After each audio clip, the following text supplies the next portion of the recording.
মাত্র 15 থেকে 20 মিনিটের মধ্যে আমসত্ত্ব তৈরি করে নিতে পারবেন। দিনের পর দিন রোদে দেওয়ার ঝামেলা ছাড়াই আমসত্ত্ব বা ম্যাঙ্গো বার তৈরি হবে এখন থেকে। প্রিয়জন যখন বিদেশে থাকে তখন কিন্তু চাইলে আপনারা বানিয়ে বানিয়ে বয়মে ভরে ভরে অনেকগুলো করে পাঠাতে পারবেন এই আমসত্ত্ব।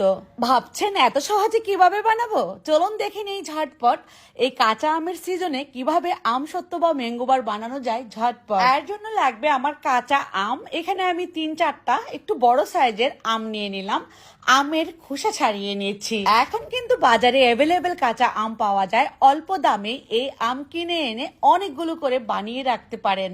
তো আমের খোসা ছাড়ানোর পর আপনার ইচ্ছে মতো কেটে নেবেন। এবড়ো থেবড়ো এলোমেলো হলেও সমস্যা নেই, কারণ এই আমগুলোকে আমরা প্রসেস করে নিব খুবই সহজ ওয়েতে। আমের আটিটাকে সরিয়ে তারপর 2-3 বার ধুয়ে নিব।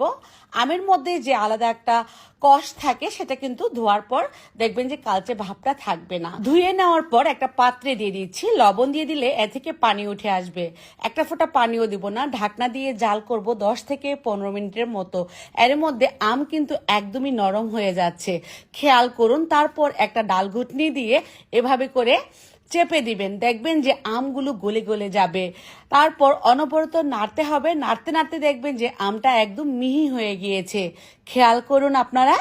যদি চান আপনারা কিন্তু চেলেও নিতে পারেন, ব্লেন্ডার জারে করার দরকার নেই। এভাবেই আমটা গলে যাবে।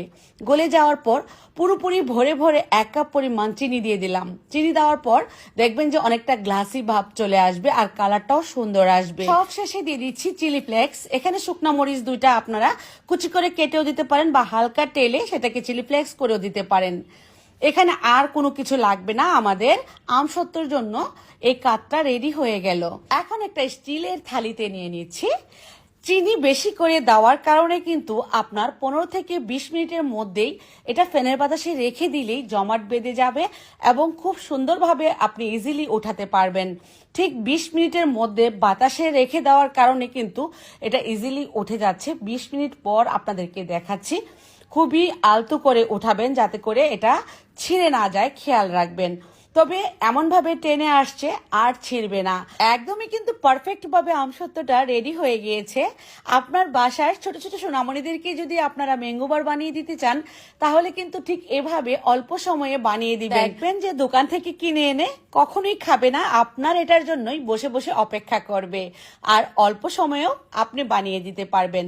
অনেকগুলো করে বানিয়ে প্রিয়জনের জন্য বিদেশেও পাঠাতে পারবেন।